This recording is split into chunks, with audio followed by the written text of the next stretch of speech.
Hi guys, this is astro Kartik. Welcome to my channel. आज के इस वीडियो में जहाँ पे हम महाराष्ट्र विधानसभा चुनाव 2024 के बारे में बात करेंगे, ज्योतिष्य के नज़रिए से। ज्योतिष्य इन सब चीज़ों को कैसे देखता है, क्या पॉलिटिशियन के स्टार बोलते हैं, ये सब हम आपको बताएंगे। मैंने आपको मेरे लास्ट वीडियो में प्रॉमिस किया था कि नेक्स्ट वीडियो में चुनाव के बारे में बनाने वाला हूँ। मेनी फ्रेंड्स, मेरे जो बहुत से दोस्त हैं, उन्होंने मेरे को बोला कि आप इलेक्शन के बारे में कुछ कहिए।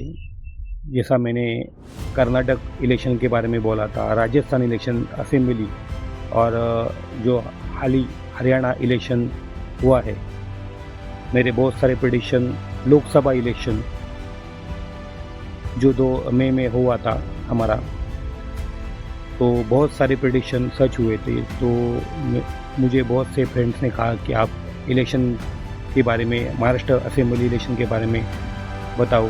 तो आज मैं आपको इस बारे में मैं ये वीडियो लेके आया हूँ। तो आज हम सिर्फ चुनाव के बारे में ही बात करेंगे, तो एंड तक देखिएगा। See guys, 2 things I clear you. First thing, I am not a political person or any particular party fan. And second thing, हमारे जैसे एस्ट्रोलॉजर प्रेडिक्शन करते हैं, ये सारे जो तर्क है, अंदाज है, हमारे पास जितना ज्योतिषीय डेटा अवेलेबल है वहाँ से किए जाते हैं। मेनी टाइम्स डेटा में भी रॉन्ग और राइट, पर ज्योतिषीय शास्त्र को तर्कशास्त्र भी कहते हैं। तो हमारा काम ही वो है कि तर्क लगाना। तो जैसे आज हम इलेक्शन के बारे में तर्क लगा रहे हैं। सो महाराष्ट्र में कुल मिला के 288 सीट्स है जहाँ पे चुनाव होने जा रहा है। इलेक्शन डेट 20 नवंबर को है और उनके रिजल्ट 23 नवंबर को डिक्लेयर होंगे। Many party members, also independent, Nirdaliya, will see their fate, but mainly there are 6 parties who are heavy in Maharashtra politics, and they are वो है बीजेपी, शिवसेना एकनाथ शिंदे जी की, शिवसेना उद्धव बालासाहेब ठाकरे जी की, एनसीपी शरद पवार चंद्र, एनसीपी अजित पवार, और कांग्रेस। 2 पार्टी स्प्लिट हो गई थी, तो सेपरेट हो गई है, तो एनसीपी या 2 और शिवसेना। वैसे हम बाकी पार्टियों के बारे में भी आपको बताएंगे, जैसे एमएनएस, वंचित और MIM, Sapa. So video start करते हैं। सो हम पहले बात करेंगे बीजेपी की।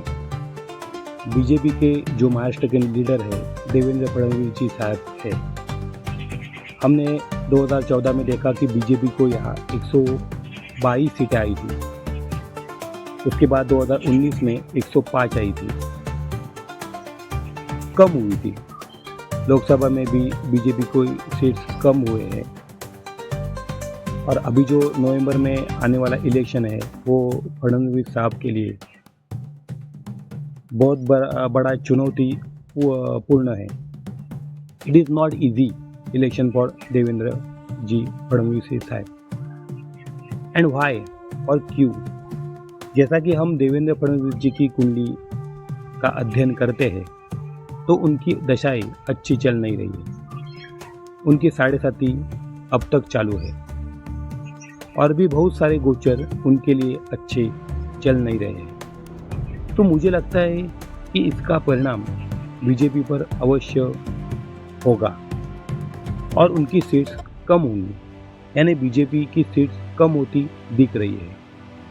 शायद वो सत्ता के या सत्ता में के बाहर बैठ सकते हैं, मतलब वो सत्ता में आ भी नहीं सकते, ऐसा हो सकता है। दूसरी पार्टी जो है वो एकनाथ शिंदे साहब की है, जो 2022 में एस्टेब्लिश हुई थी।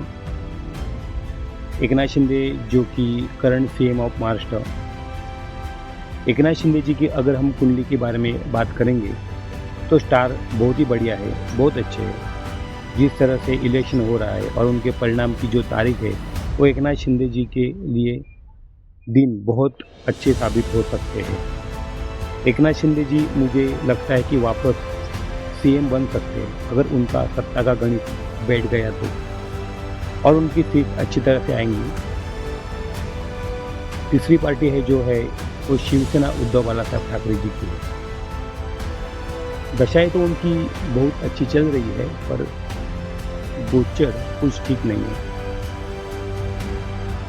अच्छी दशाओं का फायदा उद्धव जी को जरूर होगा और इस इलेक्शन में बेहतरीन सीट उद्धव जी पा सकते हैं। अच्छी फाइट उद्धव बालासाहेब ठाकरे जी इस इलेक्शन में देंगे। तो इसके बाद हम बात करेंगे अजित पवार जी के बारे में। अजित पवार यहाँ बहुत गड़बड़ है। अजित पवार जी को भारी नुकसान का सामना इस इलेक्शन में उठाना पड़ेगा। उनके साथीदार उनको छोड़ के जा सकते हैं, उनके सीट्स कम होते दिख सकते हैं। Surely guys he will definitely trouble in this election. काफ़ी डी ग्रोथ में अजित पवार जी इस इलेक्शन में दिख सकते हैं। बात करते हैं एनसीपी शरद चंद्र पवार जी के बारे में। मुझे नहीं लगता कि शरद चंद्र पवार जी की जो एनसीपी पार्टी है वो कुछ बढ़िया मकान इस इलेक्शन में हासिल करेगी। अजित पवार जी को मैं सिर्फ यही कहना चाहूँगा उस पार्टी के बारे में कि शरद चंद्र जी पवार जिनको अपने हेल्थ का ख्याल अगले साल रखना चाहिए 2025 में। बात करेंगे कांग्रेस की। हाँ, यहाँ नाना पटोले जी जो कांग्रेस जो महाराष्ट्र में पूरी की तरह खत्म होने पर तुली है, जो नाना पटोले जी यहाँ पे कांग्रेस को अच्छी संजीवनी दे सकते हैं। उनको इस इलेक्शन में फ़ायदा होता दिख रहा है। उनकी दशाएं गोचर अच्छा चल रहा है। उनकी सीट्स अंडर नाना पटोले जी के जो चेयरमैन है उनके अंडर बढ़ेंगी और डेफिनेटली बढ़ेंगी। और कांग्रेस जी अगर गणित बैठा तो सत्ता में भी बैठ सकते हैं। तो यहाँ मुझे लगता है कि कांग्रेस को फ़ायदा हो सकता है। दोस्तों, हम अब बात करेंगे बाकी पार्टियों के बारे में। पहले हम बात करेंगे मनसे की बात करेंगे। मनसे जी की राज साहब ठाकरे जी की पार्टी मनसे, महाराष्ट्र नवनिर्माण सेना, जो कि 2009 से काफ़ी डिग्रोथ में है। तो मनसे की सीट्स मुझे यहाँ लगता है कि बढ़ती दिख रही है। राज साहब ठाकरे जिनकी दशाएं तो अच्छी चल नहीं रही है, जिनकी वजह से वो 2011 से डिग्रोथ में है, पर गोचर कुछ ठीक है। तो मुझे लगता है कि सत्ता में आने तक उनके सीट तो नहीं आएंगे पर वो किंग मेकर हो सकते हैं। वो रिमोट कंट्रोल अपने हाथ में रख सकते हैं। अच्छा फ़ायदा होता मुझे इधर उनको दिख रहा है। उनके सीट्स आएंगे, बढ़ेंगे उनके सीट्स। बाकी हम MIM, वंचित बहुजन आघाड़ी, समाजवादी पार्टी और बहुत सारे जो पक्ष है, मुझे नहीं लगता कि उनको इस इलेक्शन में ज़्यादा फायदा होगा। जो ये लोग वोट, कांग्रेस के वोट या फिर बहुत से पार्टियों के वोट जो विभाजन करते आ रहे हैं, सो मुझे नहीं लगता कि ऐसा ये इस इलेक्शन में करेंगे। सो मुझे यहाँ पे कांग्रेस को फ़ायदा होता दिख रहा है। So this is my analysis about Maharashtra assembly election 2024।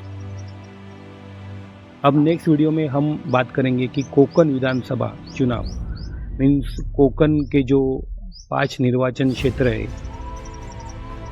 वो क्या बता रहे हैं, वहाँ पे जो उम्मीदवार खड़े हैं उनके स्टार क्या कहते हैं। साथ ही हम बात करेंगे ज्योतिष संहिता के बारे में, जो हमारा सीजन चल रहा है, हाउ एस्ट्रोलॉजी वर्क, उसके बारे में। सो गाइज, मेरे वीडियो को लाइक कीजिएगा, शेयर कीजिएगा और कोई सजेशन हो तो ज़रूर कमेंट कीजिएगा। I am a Astro Karthik, astrologer, predictor, only analyzer. Jai Kartikeya.